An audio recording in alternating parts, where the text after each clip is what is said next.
వెన్నెల తల మీద బిందెతో నీళ్లు పోస్తారు. ఇక నీళ్లు పోయగానే వెన్నెల అయితే ఒక్కసారిగా ఏంటి నా ఒంటి మీద నీళ్ళు ఎవరు పోశారు? నాకు ఇక్కడ నీళ్ళు ఎలా వచ్చాయి?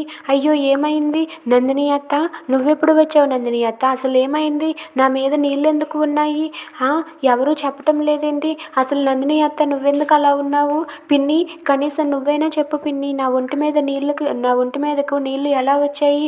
అసలు ఏం జరిగింది అని చెప్పి అంటూ ఉంటుంది. ఇక ఇదంతా చూసి అక్కడ ఉన్న రాంబాబు అయితే వెన్నెల తెగ పర్ఫార్మెన్స్ చేసేస్తుంది అని చెప్పి అనుకుంటూ ఉంటాడు.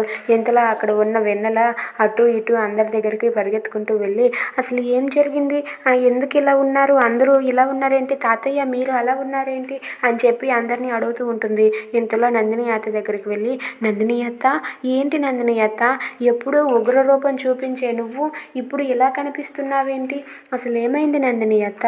ఎప్పుడు చాలా కోపంతో ఉంటావు, అలాంటిది ఈరోజు భయపడుతూ ఉన్నావేంటి?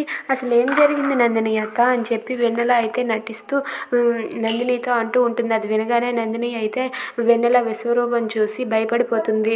ఇక భయపడిపోయి ఇలా వెన్నెల గురించి అయితే వెన్నెల వైపు అలా చూస్తూ ఉంటుంది. అది చూసి అక్కడ ఉన్న వైష్ణవి ఇలా అంటూ ఉంటుంది, అసలు ఏంటి నువ్వు అప్పుడు ఎలా ఉండేదానివి, ఇప్పుడేంటి ఇలా భయపడుతున్నావు అని చెప్పి నటిస్తూ వెన్నెల అలా మాట్లాడుతూ ఉంటుంది.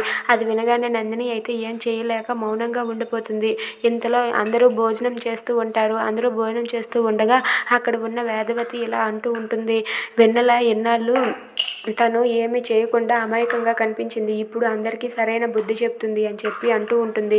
ఇంతలో అక్కడ ఉన్న నందిని రాంబాబు వాళ్ళతో ఇలా అంటూ ఉంటుంది, వెన్నెలకి నిజంగానే మా అన్నయ్య విష్ణు వచ్చాడా, లేదంటే ఇది ఏమైనా నటిస్తుందా, దాని సంగతి తేల్చుతా అని చెప్పి అక్కడ ఉన్న నందిని అంటుంది. అది వినగానే రాంబాబు అయితే నాకు తెలిసి అది నటిస్తుందనే అనుకుంటాను నేను, అది బాగా నటిస్తుంది, వాళ్ళ నాన్న తన మీదకు వచ్చినట్టుగా నటిస్తుంది అని చెప్పి అంటూ ఉంటాడు. అది వినగానే అక్కడ ఉన్న నందిని అయితే లేదు, ఇది నిజంగా నటనో లేకపోతే నిజంగా మా అన్నయ్య వెన్నెల మీదకు వచ్చాడో నేను తెలుసుకుంటాను, దాని సంగతి తేల్చుతా అని చెప్పి నందిని అంటుంది. దాంతో వైష్ణవి చాలా కోపంగా వాళ్ళ అత్త వైపు చూస్తుంది. Please subscribe.